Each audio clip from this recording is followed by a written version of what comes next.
पंडितों ने बनाई है, तो वो पंडित लोगों के लिए बड़ा सवाल है ये तो। पर जाति के पोषक तो यही लोग हैं ना, तो फिर आज आखिर क्यों बोल रहे हैं ऐसी बात? हो सकता है उन्हें भी कुछ अनुभव आया होगा। या आप लोगों के विचार से, विमर्श से, या जो आपका आंदोलन चल रहा है, अगर ये इतना बड़ा आंदोलन नहीं होता, इतने देश से अलग अलग जगह से लोग यहाँ पे नहीं पहुँचते, और लोग अगर ये नहीं कहते कि हम बाबा साहब के विचारों पे चल रहे हैं और हम अहिंसा के खिलाफ है, या फिर जो लोग हिंसा कर रहे हैं, जाति के आधार पे किसी का एक्सप्लॉयटेशन कर रहे हैं, किसी का बलात्कार कर रहे हैं, जो भी चीज़ें हो रही है यहाँ पे, उसके खिलाफ अगर कोई दंग आके कहते हैं प्रोटेस्ट करता है, तो प्रोटेस्ट अपने आप में समझ में आता है कि ये हमारा आंदोलन है, ये हमारी लड़ाई है कि हम गलत चीज़ के खिलाफ बात कर रहे हैं। एनयू को तो बदनाम बहुत पहले से किया जा रहा है, ये आज की बात नहीं है, जैसे आप ये सवाल कर रहे हैं। और रही दूसरी बात, तो हमारे खास करके दलित समुदाय के, हमारे खास करके SC ST OBC minorities community के जितने भी बच्चे गांव देहात से पढ़ने के लिए JNU तक पहुंचते हैं, एक संघर्ष करके पहुंचते हैं। इतना आसानी से उन्हें कोई बटर नहीं मिलता है स्पून ने कि बटर मिल गया और हम खा के यहाँ तक पहुँच गए हैं। हमें भी काफ़ी बार भूखा रह के इस जगह तक पहुँचना पड़ा है, बहुत संघर्ष करना पड़ा है, इस जगह की जानकारी लेने तक संघर्ष करना पड़ा है।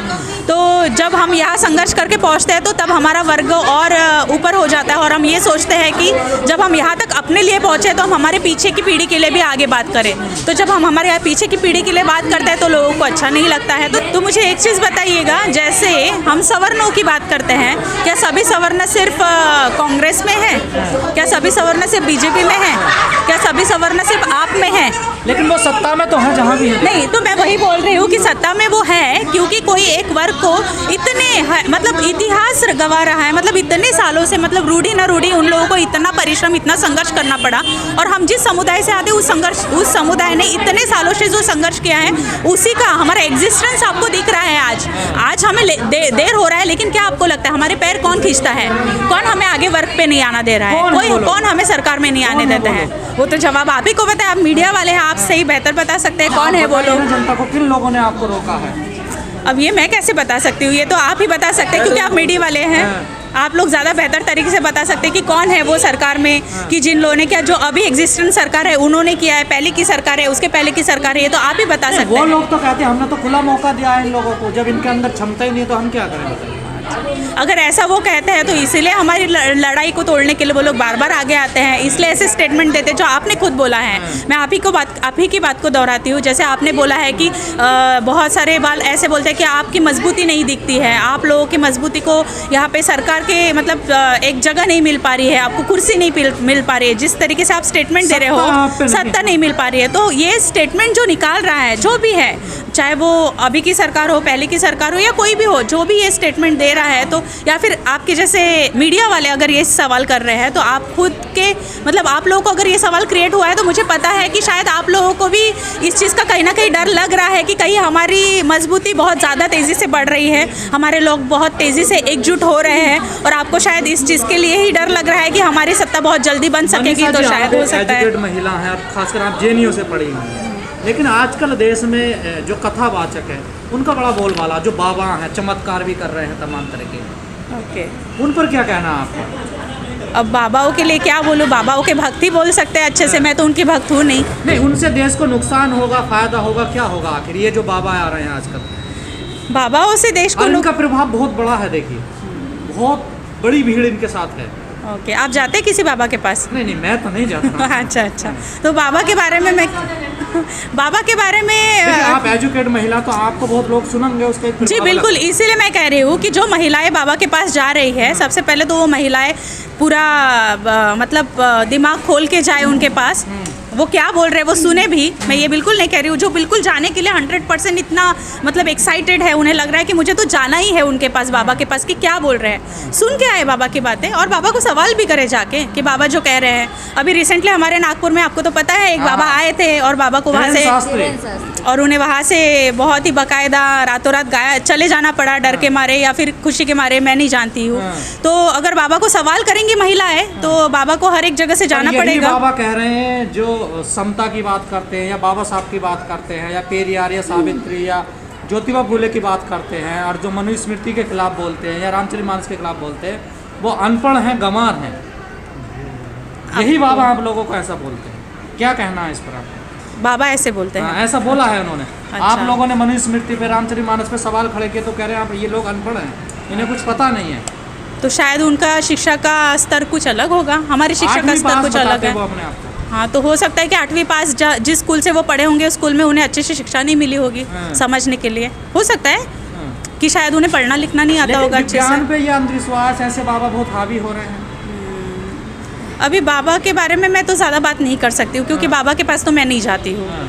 तो इसलिए उनके बारे में ज़्यादा बात करना मुझे भी सही नहीं मन में लगता भी नहीं है। आता कि बाबाओं के पास जाना चाहिए, जैसे और तमाम महिलाएं और लोग जाते हैं। नहीं, जाने का मन करता है, लेकिन उन महिलाओं के साथ जाने का मन करता है जो महिलाएं वहाँ जाके बाबा को 2 सवाल और पूछे। अच्छा, आप सवाल करना चाहती हैं? हाँ बिल्कुल, क्यों नहीं करे, हम पीएचडी किए हैं ना। हाँ। बिल्कुल, और पीएचडी करने की बात नहीं है, 8वीं पास या 8वीं फेल महिलाएं भी, या 8वीं छोड़िए जो पढ़ी लिखी भी नहीं है वो महिलाएं भी सवाल करने का हक रखती है। हमारे कॉन्स्टिट्यूशन में दिया हुआ है। कई अलग अलग राज्यों से महिलाएं आज यहाँ पे आई है किसी एक प्रोग्राम के लिए।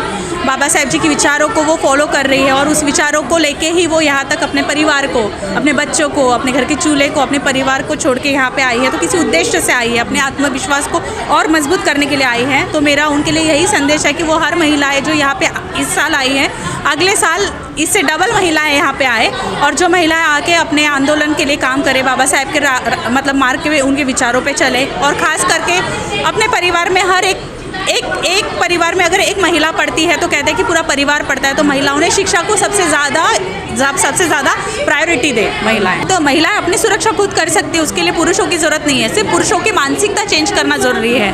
वो मानसिकता तभी चेंज हो सकती है जब पुरुष इस चीज़ को समझे कि पुरुष और महिला ये समान होती है, कोई ऊपर नीचे नहीं होता है, किसी में कोई भी भेदभाव नहीं करेगी, चाहे वो जाति के आधार पर हो, चाहे वो वर्ग के आधार पर हो, चाहे वो वर्ण के आधार पर हो, हमेशा अगर समानता को फॉलो करते हैं। भेदभाव है सोसाइटी में, जो समाज में, इससे कैसे छुटकारा मिलेगा?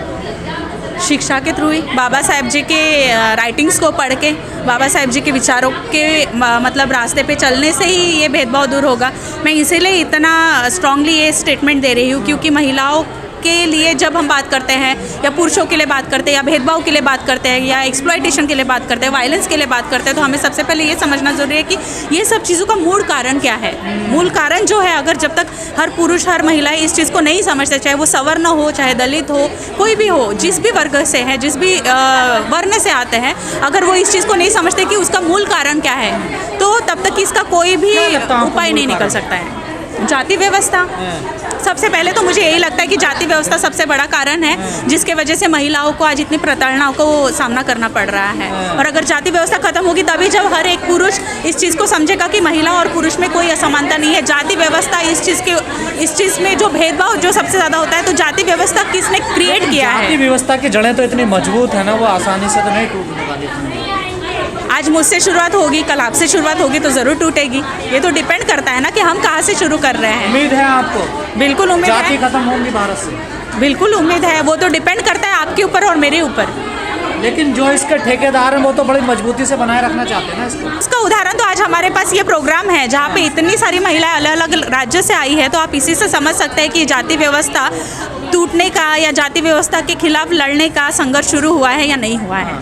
एक तो महिला और ऊपर से दलित महिला होना, एक महिला होना और ख़ास करके एक जाति से एक दलित महिला होना, ये सही कहा जाए तो बहुत बड़ा संघर्ष का एक बहुत बड़ा मतलब ये कह सकते हैं कि संघर्ष ही उसकी ज़िंदगी का एक होता है, उसके अलावा कुछ नहीं होता है। लेकिन आज मैं इस स्टेटमेंट को चेंज भी करना चाहती हूँ कि एक महिला होना और एक दलित महिला होना, इस चीज़ के लिए हम लोगों को इसको नकारात्मक दृष्टि से देखने से बेहतर है कि सकारात्मक दृष्टि से हम कैसे देख सकते हैं कि एक महिला हूँ लेकिन मैं अब एक दलित महिला हूँ। मुझे इस चीज़ के लिए कतई मतलब अपने आप में कोई गिल्ट नहीं है, मुझे कोई अफसोस नहीं कि मैं दलित परिवार से आती हूँ या मैं जिस समाज से आती हूँ उस समाज से उठ के मैं यहाँ पे पहुँची हूँ। मेरा नाम डॉक्टर मनीषा और मैंने JNU से PhD किया है। मैं अगर महाराष्ट्र के एक नागपुर ज़िले से निकल के दिल्ली तक पहुँची हूँ और दिल्ली में आके एक सबसे बड़े नंबर 1 के यूनिवर्सिटी में अगर मैं पढ़ चुकी हूँ, तो मैं ये कह सकती हूँ कि एक महिला होना और एक दलित महिला होना ये मेरे लिए गौरव की बात है, ये मेरे लिए कोई भी कमज़ोरी की बात नहीं है। डॉक्टर मनीषा, आप तो एक JNU से हैं और एक